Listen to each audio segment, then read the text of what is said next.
प्यारे बच्चों, बजट में हम देखे थे कि बजट के नियम क्या हैं, बजट कितने प्रकार के होते हैं, व्यय की प्रमुख मदें क्या हैं, ये सब सारी बातें हम पिछले वीडियो में बताए थे। आज हम एंजिल के नियम के विषय में पढ़ेंगे। एंजिल एक जर्मन अर्थशास्त्री थे। उन्होंने आय का अध्ययन किया। आय का अध्ययन करने के बाद 1857 में 3 नियम दिए। उस नियम को हम एक एक करके पढ़ेंगे। इसमें सबसे पहला नियम है, पारिवारिक आय में जैसे जैसे वृद्धि होती है वैसे वैसे परिवार द्वारा भोजन पर किया जाने वाला व्यय का प्रतिशत घटता जाता है। परिवार में जैसे जैसे आय में वृद्धि होती जाती है वैसे वैसे भोजन पर होने वाला प्रतिशत व्यय घटता जाता है। अब हम इसको थोड़ा गणित की भाषा में समझेंगे कि कैसे ये घटता जाता है। बच्चों देखो, अगर आज के युग में मान लेते हैं कि कोई दिन भर में 200 रुपए कमाता है, 200 रुपए कमाता है,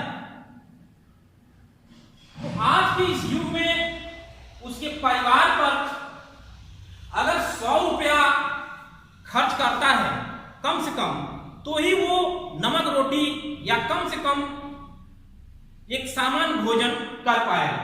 100 रुपए कम से कम लग ही जाएगा उसको एक दिन का भोजन करने में। एक दिन में कमा रहा है कितना?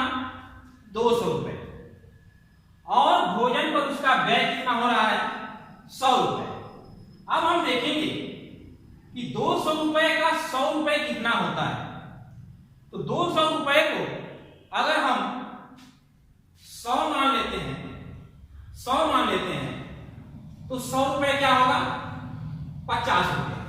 यानी जितना वो कमा रहा है, जितना वो कमा रहा है, उस कमाई का आधा यानी 50% वो अपने भोजन पर खर्च कर देता है।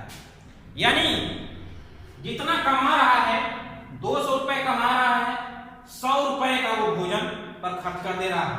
मतलब उसका यह हुआ कि वो अपने कमाई का 50% यानी आधा हिस्सा सिर्फ भोजन पर वो खर्च कर देता है।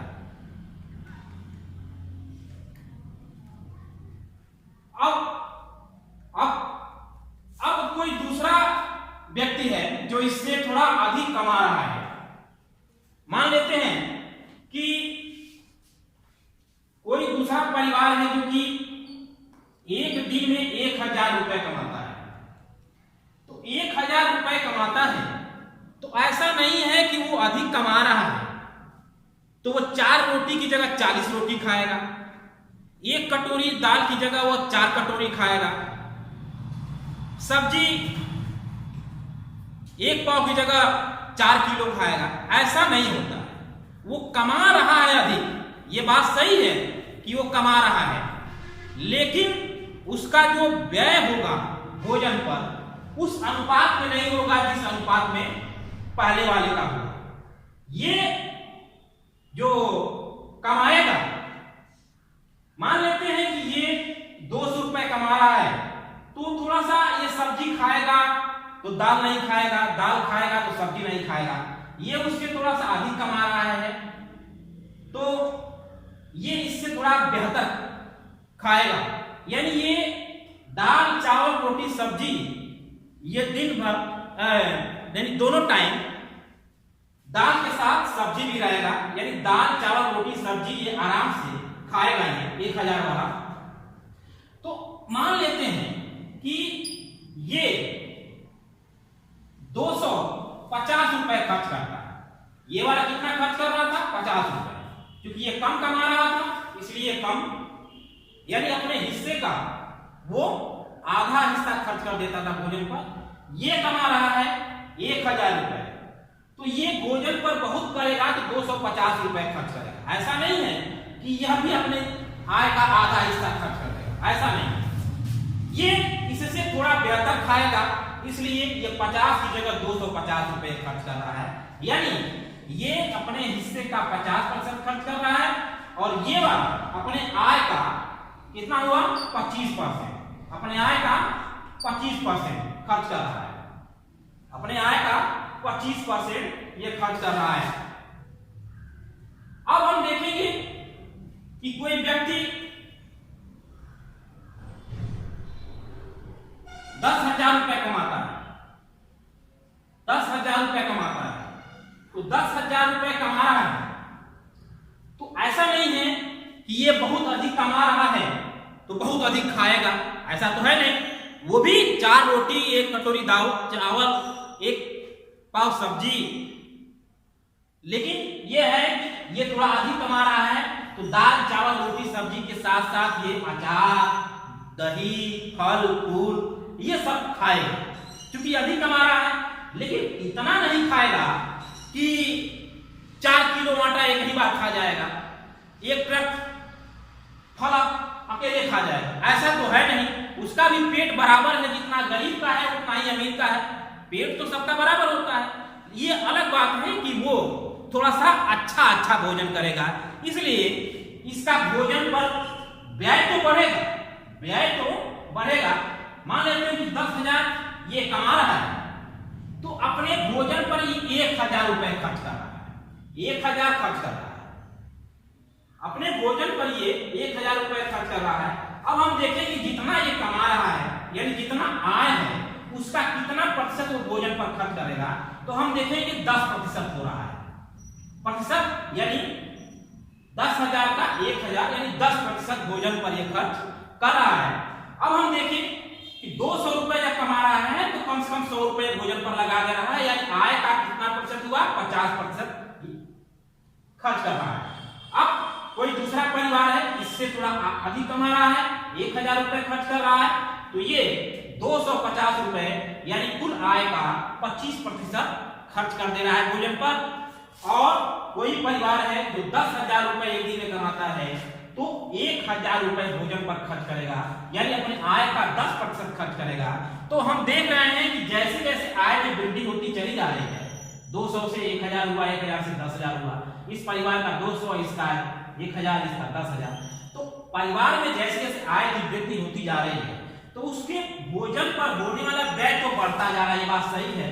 100 हुआ, 250 हुआ, 1,000, लेकिन जो आय का प्रतिशत है, आय का प्रतिशत है वो कम होता जा रहा है, व्यय का प्रतिशत वो कम होता जा रहा है। कैसे? यहाँ 50 हुआ, यहाँ पर 25 हुआ, यहाँ पर 10 हुआ, इस तरह से वो घटता जाता है। इससे भी अधिक अगर कोई 1 लाख रुपए कमाता है तो ऐसा नहीं कि 50 लाख रुपए वो भोजन पर खर्च करेगा, वो मुश्किल से अपने आय का 1% यानी 1,000 रुपए वो खर्च करेगा। इसलिए हम देख रहे हैं कि ये पहला नियम किस तरीके से आय पर होने वाले वृद्धि के साथ साथ भोजन पर होने वाला प्रतिशत व्यय घटता जा रहा है। अब हम दूसरा नियम देखेंगे। एंजिल का दूसरा नियम ये कहता है कि आय में परिवर्तन होने पर भी वस्त्र, ईंधन, बिजली आदि पर होने वाला व्यय का प्रतिशत सदैव समान रहता है। यानी जैसे आय में परिवर्तन होता रहता है वैसे बिजली, कपड़ा, ईंधन इत्यादि पर होने वाला व्यय उसी अनुपात में वो स्थिर रहता है, घटता बढ़ता नहीं। कैसे? हम देखेंगे उसी तरीके से जैसे पहला नियम हमने बताया था कि उदाहरण देकर के मान लेते हैं कोई परिवार 100 रुपए एक दिन में कमाता है, 100 रुपए, तो वो भोजन पर, वो बिजली पर, कपड़े पर वो खर्च करेगा 50 रुपया, यानी अपने आय का 50% वो खर्च कर दे रहा है, यानी अपने आय का 50% वो खर्च कर दे रहा है। कोई दूसरा परिवार है वो एक दिन में 1,000 रुपए कमाता है, तो ये अपने कपड़े का जो क्वालिटी है इससे बहुत अच्छी रहे, ये अच्छा कमा रहा है तो अच्छा ये पहनेगा। ये 100 रुपए मीटर का शर्ट पहनेंगे तो ये 500 रुपए मीटर का शर्ट पहनेंगे। क्यों? क्योंकि ये अधिक कमा रहे हैं, ये अच्छे क्वालिटी का कपड़ा पहनेंगे, ब्रांडेड कपड़ा पहनेंगे। बिजली पर इनका खर्च कम होगा तो इनका बिजली पर खर्च अधिक होगा। ये सिर्फ पंखे से काम चला लेंगे, ये अपना कूलर भी लगाएंगे, ये कूलर भी लगाएंगे। इसलिए इनका जो ईंधन पर खर्च, जो बिजली पर खर्च, ये सब खर्च मिलाकर के इनका 500 रुपए से किस पर खर्च हो जाएगा? ये ईंधन, बिजली, कपड़ा पर खर्च कर देंगे। यानी जितना कमा रहे हैं उसका आधा ये भी खर्च कर देंगे, आधा। ये सही बात है कि ये अभी एक ही पैंट पहनेंगे, एक ही शर्ट पहनेंगे, लेकिन ये इनके पास कम से कम, इनके पास कम एक ही 2 जोड़ी कपड़े होंगे, लेकिन इनके पास कम से कम 5-6 जोड़ी कपड़े होंगे। और वो 5-6 जोड़ी कपड़े जो होंगे वो ब्रांडेड होंगे, बहुत अच्छी क्वालिटी के होंगे। इसलिए इनके जो जितना कमा रहे हैं, यानी जितना आय हो रहा है, उस आय का आधा ये भी खर्च कर दे रहे हैं।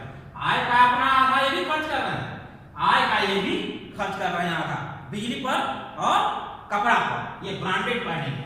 इसलिए ये भी अपने आय का 50% ही बिजली पर, वस्त्र पर खर्च कर रहे हैं। अब हम देखेंगे एक व्यक्ति, एक परिवार है जो कि 10,000 रुपए एक दिन में कमाता है। आय में वृद्धि तो हुआ। अब ये क्या करेंगे कि ये सिर्फ पंखा और कूलर से इनका काम नहीं चलेगा, ये लगवाएंगे एसी, ये लगवाएंगे एसी लगवाएंगे, ये कूलर लगवाएंगे, ये ब्रांडेड कपड़ा पहनेंगे, बहुत अच्छे क्वालिटी का, कम से कम 20,000 रुपए का पैंट पहनेंगे। इनका मोजा, जूता रहेगा, महंगा रहेगा, 2,000, 4,000, 5,000, 7,000, 10,000 रुपए का इनका जूता मोजा रहेगा। इसलिए इनका कपड़ा पर, इनके बिजली पर, एसी पर, इन सब चीजों पर इनका खर्च हो जाएगा 5,000 रुपए खर्च कर देंगे। यानी ये भी अपने आय का आधा हिस्सा, यानी 50% ये भी अपने खर्च कर दे रहे हैं। किस पर? बिजली पर, वस्त्र पर।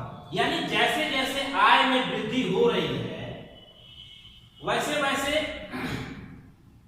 इनके बिजली और वस्त्र पर होने वाला व्यय तो बढ़ता जा रहा है, लेकिन अगर प्रतिशत व्यय देखेंगे तो प्रतिशत व्यय ये समान रहता है, घटता बढ़ता नहीं है।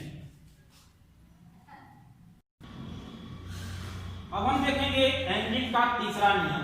एंजिन का तीसरा नियम कहता है कि आय में वृद्धि होने पर शिक्षा, मनोरंजन, स्वास्थ्य पर किए जाने वाले व्यय का प्रतिशत बढ़ जाता है। यानी जैसे जैसे आय में वृद्धि होती जाती है, वैसे वैसे शिक्षा, मनोरंजन, स्वास्थ्य के साथ साथ विलासिता पर होने वाला प्रतिशत व्यय बढ़ता जाता है। इसको हम गणितीय भाषा में समझने की कोशिश करेंगे। जैसे मान लेते हैं कि कोई व्यक्ति एक दिन में 100 रुपए कमाता है, 100 रुपए कमाता है, तो ये मनोरंजन पर, शिक्षा पर, स्वास्थ्य पर बहुत खर्च करेगा, तो ये 10 रुपए खर्च करेगा, क्योंकि इसको और सारी चीजें देखनी होती है। इसको सिर्फ शिक्षा और मनोरंजन और विलासिता की चीजें इसको नहीं देखनी होती है। इसके लिए सबसे जरूरी है पहले भोजन, पहले कपड़ा, क्योंकि कम कमा रहा है। तो ये मनोरंजन पर, शिक्षा पर, स्वास्थ्य पर 10 रुपए खर्च कर देता है एक दिन में। यानी कुल आय का 10% ये मनोरंजन पर, शिक्षा पर, विलासिता पर, स्वास्थ्य पर ये खर्च कर रहा है। वहीं दूसरा कोई परिवार है, एक दिन में 1,000 रुपए कमाता है, 1,000 रुपए कमाता है, तो इनका बच्चा प्राइमरी स्कूल में पढ़ेगा और फ्री की किताबें, फ्री का भोजन इनको मिलेगा। इसलिए इनका शिक्षा पर खर्च बहुत कम होगा, क्योंकि ये अधिक कमा रहे हैं, इसकी अपेक्षा इनका आय अधिक है। तो इनका जो बच्चा होगा वो पब्लिक स्कूल में पढ़ेगा, प्राइमरी में नहीं जाएगा। इनका अगर तबीयत खराब हो गया तो ये लोकल डॉक्टर से नहीं दिखाएंगे, एमबीबीएस डॉक्टर से दिखाएंगे। यानी इनका स्वास्थ्य पर, शिक्षा पर, मनोरंजन पर जो व्यय होगा इनकी अपेक्षा बहुत अधिक होगा। यानी ये अपने आय का मान लेते हैं 250 रुपए में खर्च कर लेते हैं शिक्षा पर, चिकित्सा पर, मनोरंजन पर। यानी अपनी आय का कुल कितना प्रतिशत खर्च किए? 25% खर्च किए। 25% ये खर्च किए, अपने आय का 25% ये खर्च कर दिए। अब हम देखेंगे कि कोई व्यक्ति 10,000 रुपए कमाता है एक दिन में, तो अब ये अधिक कमा रहे हैं, इसलिए इनका जो बच्चा होगा बहुत अच्छे स्कूल में पढ़ेगा। इनको अगर कोई बीमारी पकड़ ली, छोटा मोटा भी बीमारी पकड़ लिया, तो इनको लखनऊ जैसे बड़े शहरों में ले जाकर इनका इलाज करेंगे। इनको इनकी जो शिक्षा इनके बच्चों की होगी वो अमेरिका में होगी, लंदन में होगी। इसलिए इनका जो शिक्षा पर, चिकित्सा पर जो खर्च होगा वो बहुत अधिक होगा। मान लेते हैं कितना खर्च होगा? 7,500 7,500 रुपए ये किस पर खर्च कर रहे हैं? सिर्फ शिक्षा पर, मनोरंजन पर, स्वास्थ्य पर खर्च कर रहे हैं। ये लोग विदेश घूमने जाएंगे, ये विदेश का नाम ही नहीं सुन पाते हैं। ये विदेश हर साल घूमने जाएंगे, यानी मनोरंजन करेंगे, टूर करेंगे। इनका बच्चा होगा वो अमेरिका में, ब्रिटेन में, जर्मनी में पढ़ेगा। इनका बच्चा प्राइमरी में पढ़ रहा है, इनका बच्चा अमेरिका में पढ़ रहा है। इसलिए ये शिक्षा पर ये बहुत अधिक खर्च करेंगे। यानी अपने आय का कितना प्रतिशत खर्च करेंगे? ये अपने आय का 75% खर्च करेंगे। आय का 75% खर्च करेंगे। तो इस तरह से हम देख रहे हैं कि जैसे जैसे आय में वृद्धि होती जा रही है वैसे वैसे ये इसके शिक्षा, मनोरंजन, स्वास्थ्य पर भी बढ़ता जा रहा है और इनका प्रतिशत व्यय भी बढ़ता जा रहा है। तो इस तरीके से हमने देखा कि पहला नियम ये कह रहा है कि आय में वृद्धि होने के साथ साथ भोजन पर होने वाला प्रतिशत व्यय घटता जाता है। दूसरा नियम कह रहा है कि आय में परिवर्तन होने के साथ साथ ईंधन, बिजली इत्यादि पर जो होने वाला है व्यय है वो सदैव स्थिर रहता है। तीसरा नियम ये कह रहा है कि आय में वृद्धि अगर होती है तो उसके साथ साथ चिकित्सा, शिक्षा, मनोरंजन यानी विलासिता पर होने वाली जो खर्च है उसका प्रतिशत बढ़ता जाता है। तो ये एंजिल के तीन नियम रहे हैं। इस एंजिल के तीनों नियम को सभी लोग क्या करेंगे? इस तरीके से लिख लेंगे तीनों नियम को, और जिस तरीके से हमने उदाहरण दिया है उदाहरण को भी अपनी कॉपी में सभी लोग नोट कर लेंगे। धन्यवाद।